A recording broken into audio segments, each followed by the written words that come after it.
Sur le papier, c'est un des matchs les plus déséquilibrés de l'histoire de la Proximus Pro League et pourtant, c'est face à ce genre de joueurs que peut-être verra-t-on le vrai niveau de Ostende contre Saint-Tron. Ouais, c'est vrai que voilà. Au final, Ostende, il nous a montré de belles choses contre le Standard de Liège quand même. Il menait 2-0. Mais c'est vrai que, comme tu l'as dit sur papier, normalement le match est assez déséquilibré et on devrait, si la logique est respectée, voir un score assez fleuve du côté de Saint-Tron. Ouais, effectivement, ça devrait être le cas, mais encore une fois, on avait dit la même chose avec le Standard, on avait dit 4, même peut-être plus de buts pour le Standard, au final ça s'est révélé l'inverse. Alors, il faut éviter de faire des pronostics trop hâtifs avec Ostende, ça pourrait effectivement être le cas, mais sur un malentendu ou même sur un pic justement de forme d'Ostende, on pourrait se retrouver face à un match tout à fait différent. Oui, pourquoi pas. Après, Zeror en très grande forme, à part justement ce petit tacro, on peut le dire, face à Moucron, si je ne me trompe pas. Entre-temps, on a proposé de belles choses, mais au match précédent, on s'est fait peur. Face à un Cercle de Bruges, c'est peut-être la meilleure des Lanternes Rouges, mais il n'empêche qu'on s'attendait à une victoire plus nette de Zeror. C'est vrai. Donc effectivement, il n'est pas forcément infaillible. Oui, c'est ça. C'est exactement ça qu'il faut retenir. Donc c'est encore possible, évidemment, pour Ostende, de éventuellement profiter de tout ça. Et on verra de ce que le match, de manière générale, va nous réserver. Donc voici pour les différents éléments par rapport à ces deux joueurs. Et puis si on regarde un petit peu au niveau du classement général, hein, la raison pour laquelle je vous parlais d'un écart assez immense, c'est que du côté de Saint-Tron, eh bien, attention quand même qu'on est troisième pour l'instant, en comptant les matchs qui ont déjà été joués, mais à l'issue de la journée précédente, on était deuxième à 1 point du premier, avec 15 points, 5 victoires, une défaite, c'est aussi simple que ça. Et face à lui, Ostende, c'est l'inverse, même pire que l'inverse, en réalité, vu qu'il n'a pas pris un seul point depuis le début de la compétition. C'est vrai qu'il est en difficulté quand même, Ostende. Ouais, là c'est de la très grande difficulté, et puis au niveau même statistique, c'est assez difficile, hein, je pense. 5 buts marqués contre 21 encaissés. Une différence de but de -16. C'est la pire différence de but de ce championnat. Oui. Après, encore une fois, voilà. On pense en tout cas que ces 4 joueurs n'arriveront pas dans le top 8. Mais ces joueurs ne se sont pas affrontés. On n'a jamais vu de Wassan Beveren Berscott. On n'a jamais vu de Cercle de Bruges Ostende. On n'a jamais vu des Lanternes Rouges s'affronter. Ce sera peut-être pour un peu plus tard d'ailleurs dans la compétition. Ce sera dans tous les cas pour un peu plus tard dans la compétition. Il sera intéressant de voir les résultats de ces matchs-ci. En parallèle à ça, Zeror, on vous l'a dit, un deuxième au classement général. Hein, cette petite défaite qui fait un peu tâche, mais malgré tout, ça reste de très belles performances pour lui pour l'instant.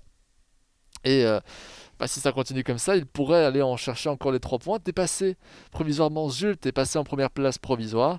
Il faudra voir le résultat justement de ces mêmes Zult Game à l'issue de cette journée. Oui, voilà, et on a vu quand même Zairor qui prenait quand même, qui ne prenait pas à la légère justement ce match, qu'il a quand même pris la peine de paramétrer ses tactiques offensives, défensives et autres. Donc on voit quand même qu'il a quand même envie de pas se rater ici. Hein. Après, je pense que de manière générale, il faut éviter ni de surestimer ni de sous-estimer son adversaire dans ce genre de confrontation. Et peut-être qu'on aura un match très ouvert et très équilibré. Peut-être. Un peu à l'encontre des pronostics.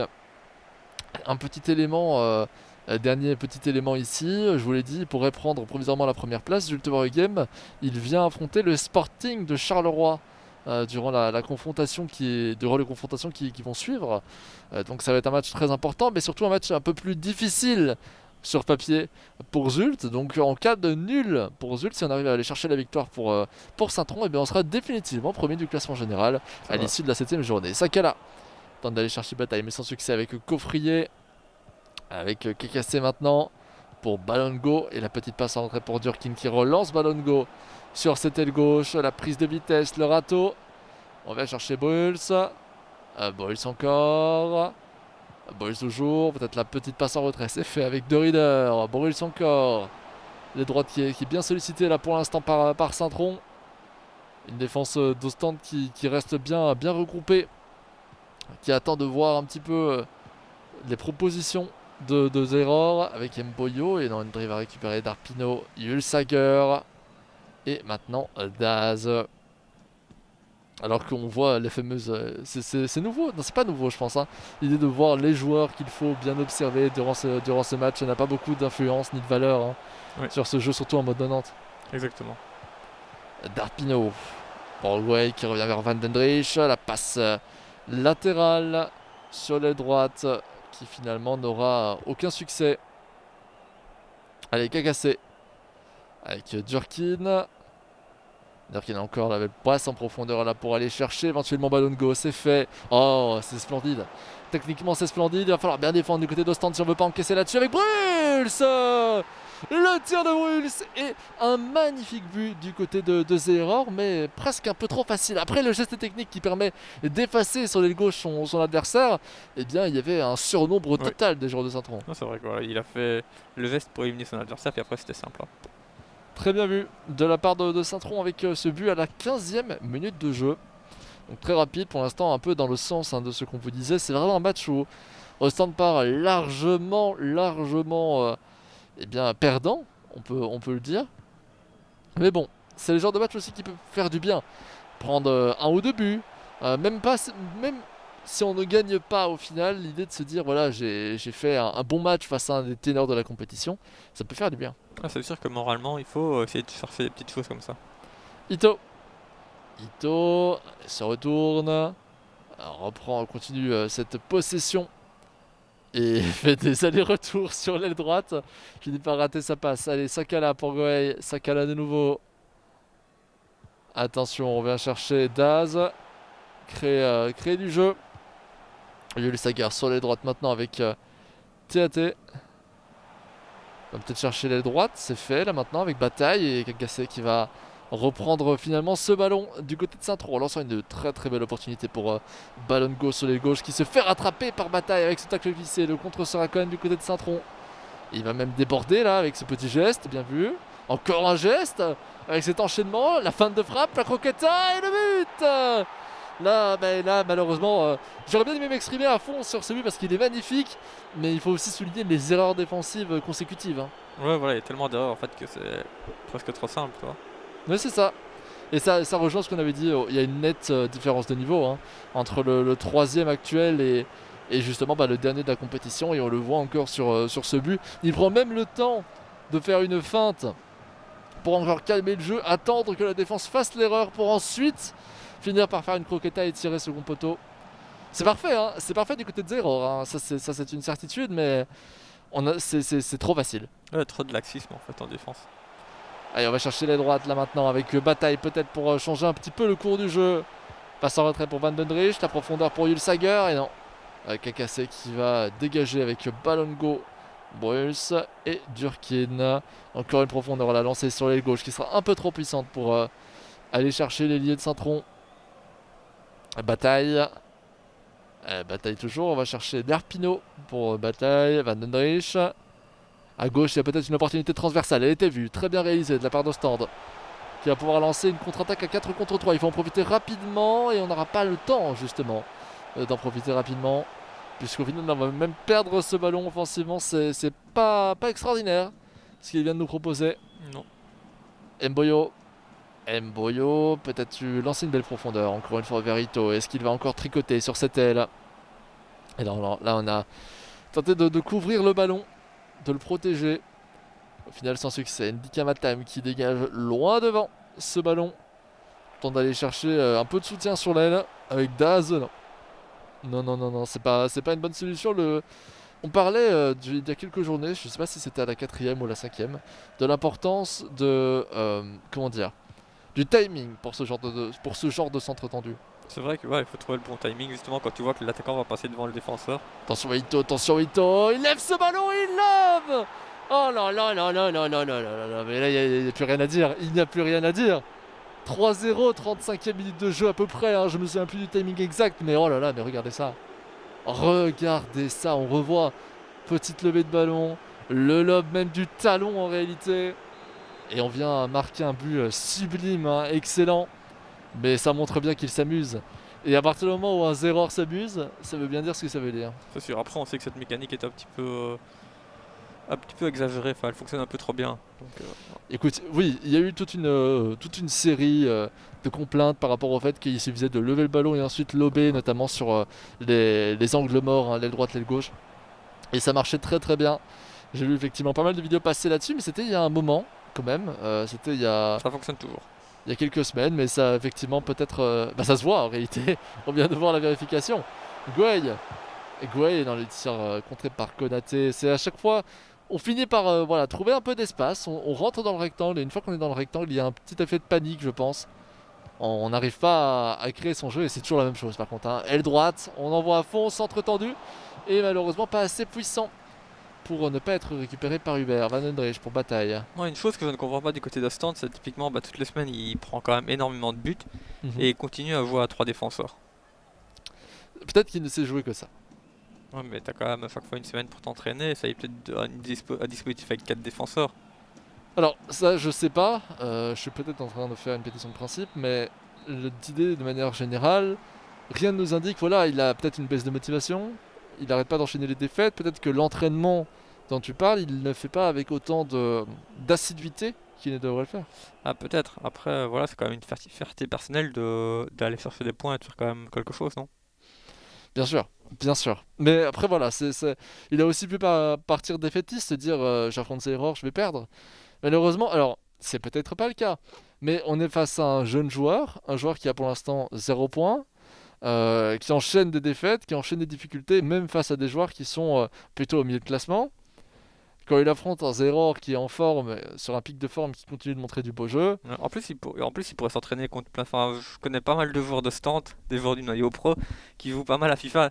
Et non, mais justement, il pourrait s'entraîner avec, ça pourrait créer du contenu Ça pourrait aussi être pour drôle. stand et tout ça, genre Max Darpino, Yel Bataille par exemple, Das aussi sur le côté. Enfin, il y en a vraiment pas mal, donc c'est vrai qu'il pourrait aussi s'entraîner avec eux. Beaucoup de joueurs de foot, effectivement, jouent énormément à FIFA. Attention, regardez, là, il est parti tout seul sur les gauches. Ce qui va réussir à tricoter jusqu'au but, c'est la véritable question. Non, on va tacler. J'ai eu le tacle de Wall. Peut-être lancer un joli centre. Non, on va jouer à la rémoise, visiblement. Non, centre second poteau. Et c'est finalement une balle dégagée dans les pieds d'Az. Pogba qui tente de prendre de la vitesse sans succès. On perd immédiatement le ballon face à Baongo. Jensens.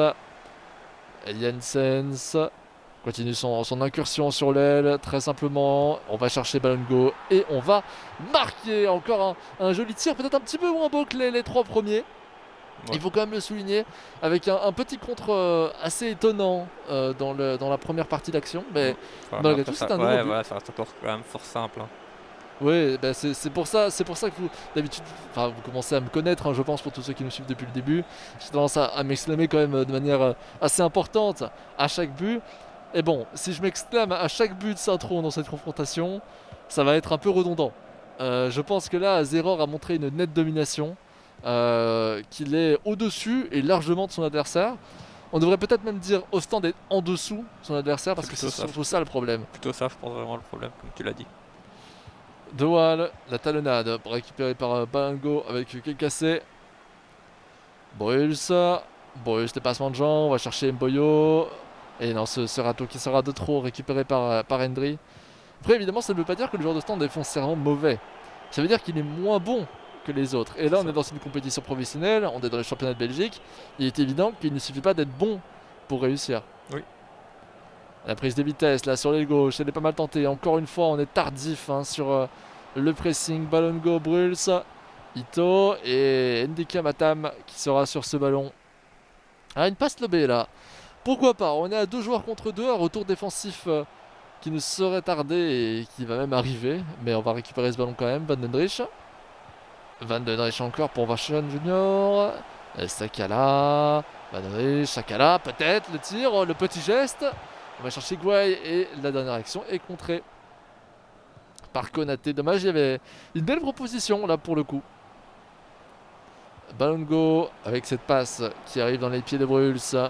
Bruls qui prend de la vitesse. La passe en retrait pour Balongo. Mboyo qui se fait arrêter. Oh là, attention.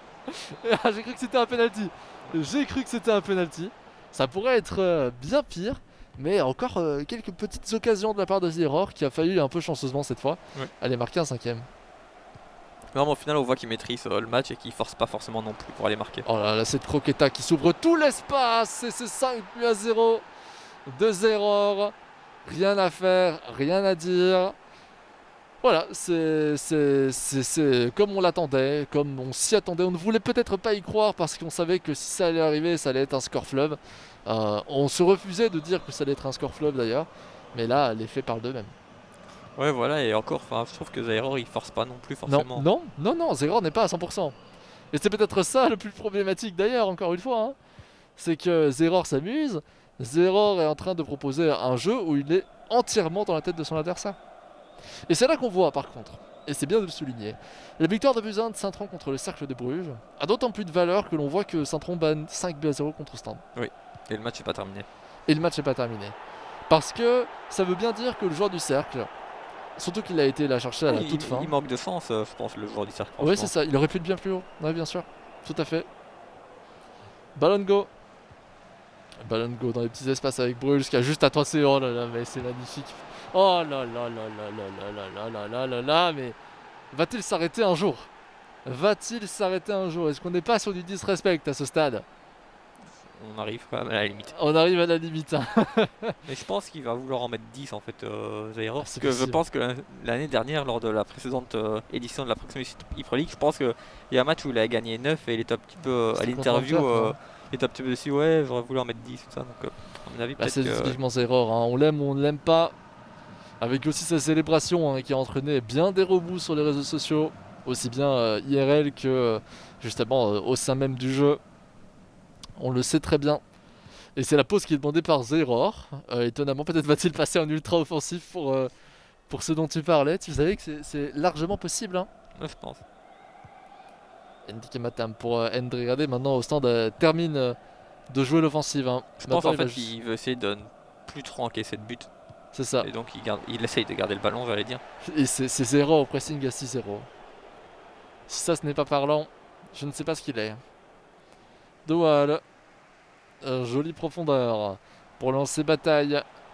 Bataille encore, bataille toujours. La petite feinte pour revenir en arrière. Chercher l'appui de Van den Rijk pour Sakala. Allez de gauche, et non, ce sera Jensen sur ce ballon. C'est pas bon, c'est pas bon, il n'y a pas d'autre mot, ce n'est pas bon. On va chercher l'avantage, peut-être avec cette profondeur de Ballon Go. Ballon Go, la petite feinte pour gagner de la trajectoire et essayer de se repositionner vers une passe en retrait, mais finalement sans succès. 90 minutes de jeu. Le 10-0 me paraît difficile. Non, ça devient dur, effectivement. Yul Sager, passe en retrait pour Ndika Mata, mais on n'est pas en hors-jeu là. On est en hors-jeu. Et on va même siffler une petite pause, permettant à Zeror de faire quelques changements tactiques. L'occasion peut-être aussi de reprendre ses esprits du côté d'Ostende. Mais imagine, on passe de l'instant Ego à l'instant Kaeli. 6 buts en 10 minutes. L'espoir fait vivre, il paraît, Guillaume, donc pourquoi pas. Mais ça c'est déjà arrivé ça, tu crois? 6 buts, même dans le vrai foot. 6 buts en 10 minutes. Dans le vrai foot, c'est possible, je pense. De la 80e à la 90e. Hein. Je sais que c'est déjà arrivé, genre, en 10 minutes d'avoir 6 buts dans un match professionnel. Mais est-ce que c'est déjà arrivé consécutivement à la fin des matchs pour revenir à un score? Ça serait incroyable. Dans l'histoire, ça doit exister, mais après... Sûrement. Hein. N'hésitez pas à nous le dire. Si vous êtes sur YouTube, à nous le dire dans le chat. Ou sur les réseaux sociaux, hein, @elevensport. Ou alors directement depuis nos réseaux sociaux respectifs. Hein. Allez les zones.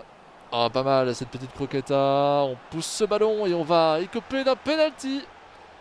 Penalty. Et attention à ce 7-0. Attention à ce 7-0 qui pourrait arriver à tout moment.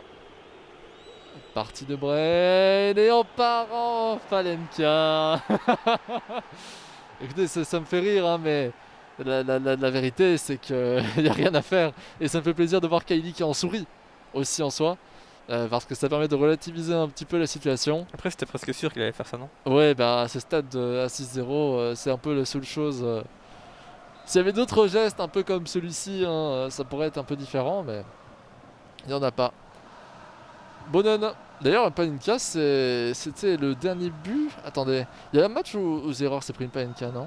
Non, je ne pense pas. Non? Ça me dit rien. Je me trompe peut-être. Je crois que Nike m'a mis une Panenka, mais c'était pas contre Zeror, je pense.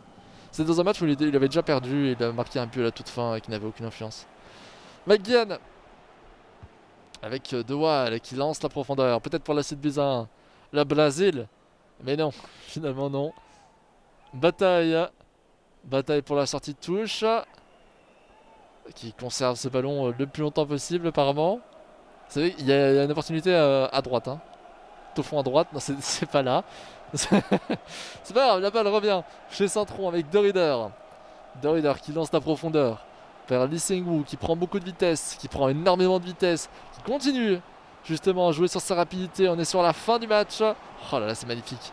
C'est splendide. Le petit râteau, Ito Nason maintenant qui prend la vitesse de la passe pour Nakamura qui était en réalité un geste technique. Je pense que j'avais l'impression qu'il était hors jeu quand même. Ah, quoi? Non, ça c'était pas hors jeu par contre. Là non, c'est la fin du match. C'est la fin du match. Oh, l'arbitre vient de siffler la fin du match alors qu'on était toujours dans le rectangle adverse. Comme quoi, FIFA nous en réserve de belles surprises.